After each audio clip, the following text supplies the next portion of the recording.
All right, welcome. Today, we're diving headfirst into the legal maze of abduction.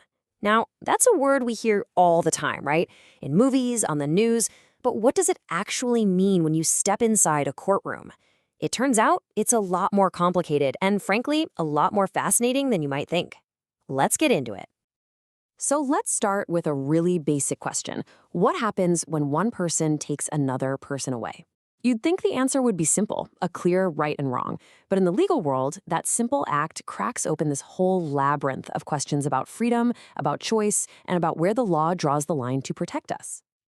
And this, right here, is where it all pivots. The entire legal universe of abduction spins on two incredibly powerful concepts. First, the will of the person taken. Did they fight it, or did they agree to go? And second, the intent of the person doing the taking. What was their endgame? These two ideas are basically the keys that unlock this whole legal puzzle. So here's our game plan for navigating this maze. We're going to start by defining what legal abduction even is. Then we'll explore its two major forms, forcible abduction and the one that sounds like a contradiction, consented abduction.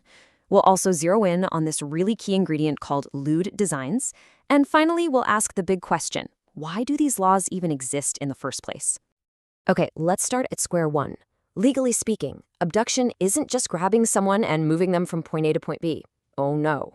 It is a specific crime with a very, very precise list of ingredients that you absolutely cannot mess with. The best way to think about this is like a legal recipe. I mean, seriously.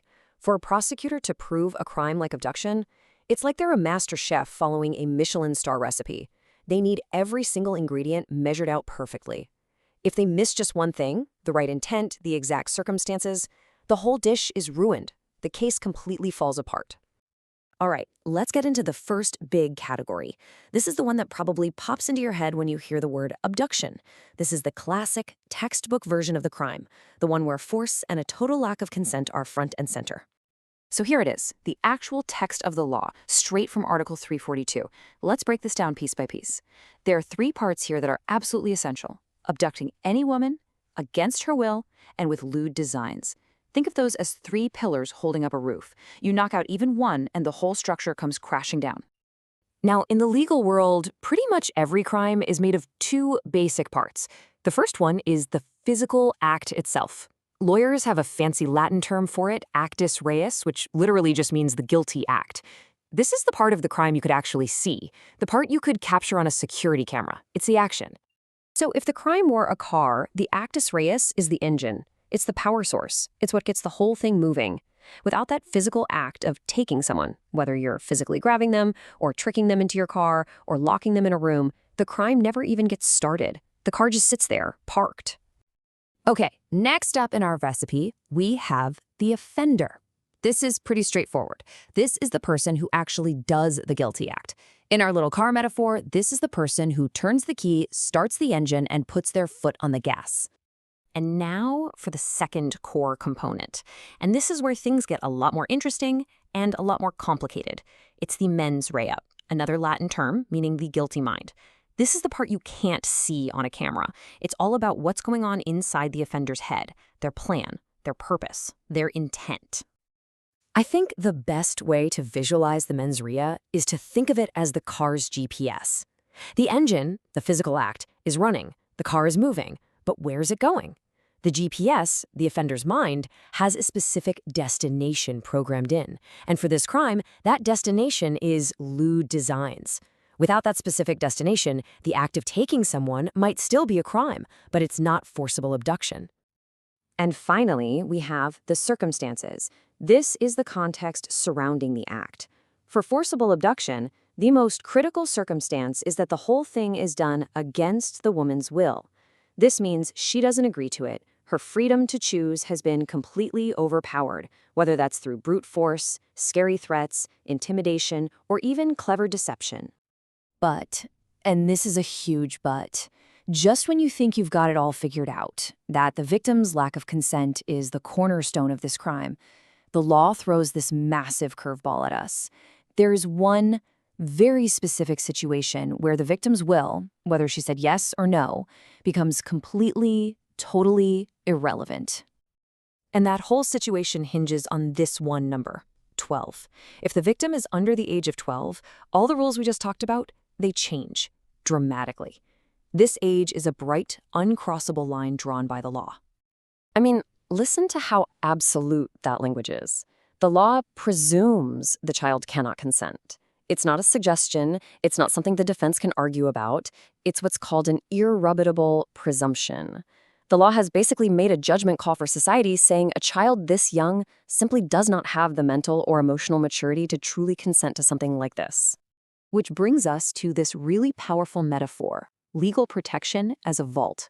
Now, for an adult, their consent might be the key that opens that vault door. But for a child under 12, that vault is hermetically sealed. There is no key. There isn't even a keyhole. It doesn't matter if the child said okay or went along without a fight. Legally, the key of consent just doesn't exist for them. The protection is absolute. Okay, we've touched on this phrase, lewd designs, a few times now, but it is so critical it needs its own spotlight. This is the mental element, the mens rea, that really gives the crime of abduction its specific, sinister identity. It's what separates it from something like kidnapping for ransom. This is the destination that was plugged into the offender's GPS. So what does it actually mean? Well, it means the offender's goal, their whole purpose for the abduction, is corrupt. It's not about getting money. It's not a political statement. The intent is specifically to do something indecent or immoral with the victim. That specific purpose is what makes this crime what it is. Here's one way to think about it. Lewd designs is like an invisible poison. You can't see it, you can't touch it, but the moment it's present, it contaminates the entire situation. The physical act of taking someone might look the same on the outside, but when this mental poison is in the mix, it transforms the crime into something far more dangerous. And that brings us right back to our legal recipe. Lewd designs is the corrupting ingredient. You take it out, and maybe you've got the recipe for a different crime, like illegal detention.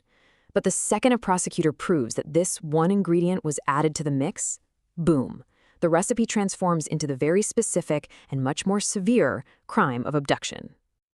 Okay, so now we get to the second type of abduction. And honestly, this one is a genuine legal paradox. It kind of makes you question what you think you know about how crime works. Get ready for consented abduction. This is the big puzzle, right? The word abduction itself just screams against their will. So how on earth can the law create a crime where the victim's consent is not only present, but is actually a required ingredient? It sounds like a total contradiction, but believe it or not, there's a very specific logic behind it. And here is the recipe for that crime from Article 343, and just look at how ridiculously specific this is. We're not talking about any woman. The victim has to be a virgin. Her age is in this hyper-specific window, older than 12, but younger than 18. And here's the kicker. She has to give her consent. And of course, that corrupting ingredient is still there. The offender has to have lewd designs. Let's just lay these out so it's crystal clear. To get a conviction, a prosecutor has to prove every single one of these. If the victim is 19, not this crime. If she's not a virgin, not this crime.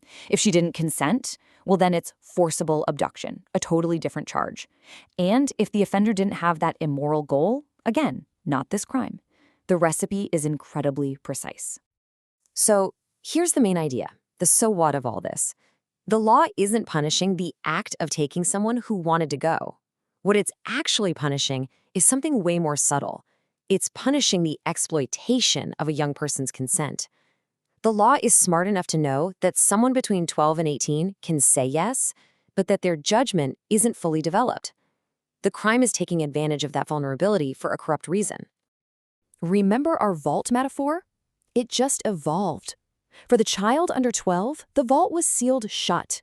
But for a teenager between 12 and 18, the vault now has a keyhole. They can use the key of consent to open that door themselves. But the law steps in to punish the person who manipulates them into turning that key for a harmful, corrupt purpose. The crime isn't opening the door. It's the wicked persuasion that made it happen. Okay, now that we've really explored both of these crimes, let's put them right next to each other. Seeing them side by side is where the differences really pop, and you can see exactly how the law tailors the crime and the punishment to fit two very different scenarios.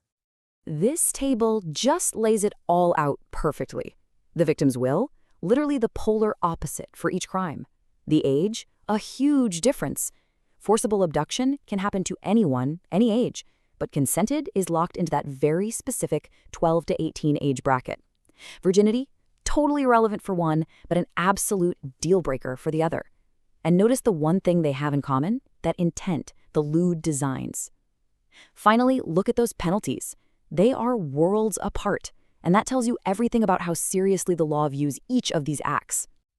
And this chart just drives that point home visually. The punishment for forcible abduction can be up to 20 years in prison. It's a severe, long-term sentence. But for consented abduction, the maximum is just over 4 years. That huge gap isn't an accident. It shows us that while the law considers both to be serious crimes, it sees violating someone's will with force as a profoundly more severe offense than exploiting a minor's flawed consent. So we've taken apart the recipes, we've examined all the ingredients, we've looked at the punishments, but that's all just the what. The final and, I think, the most important question we can ask is why? Why do these incredibly specific, sometimes confusing laws even exist? What are they really trying to protect? When you boil it all down, these laws aren't just abstract legal exercises. They are shields. They are designed to stand between a person and the kind of profound, life-changing harm that these acts can cause. They're basically a declaration of what we as a society value and are willing to protect. And here are the specific harms that SHIELD is designed to block. First and foremost, the violation of personal autonomy, your fundamental right to control your own body and where it goes. Second, the exploitation of youth and vulnerability, which is at the heart of the consented abduction law. Third, the very real threat of sexual exploitation, which is what the lewd designs elements is all about. And finally, the law recognizes the deep, lasting emotional and psychological trauma that victims of these crimes endure. So if there's one core idea to take away from all of this, it's this. The law steps in to be a guardian for those who might not be able to fully protect themselves. It doesn't matter if it's a woman being overpowered by force or a teenager being manipulated by their own naivety. The principle's exactly the same. The law recognizes vulnerability, and it rises to meet it with protection. And that leaves us with one last big question to chew on. We've seen the law completely ignore a child's consent, and we've seen it punish someone for acting on a teenager's consent. All of this comes down to a really deep philosophical tension. Where do you draw the line between respecting a person's freedom to choose and society's fundamental duty to protect that person from making a choice that could destroy their life?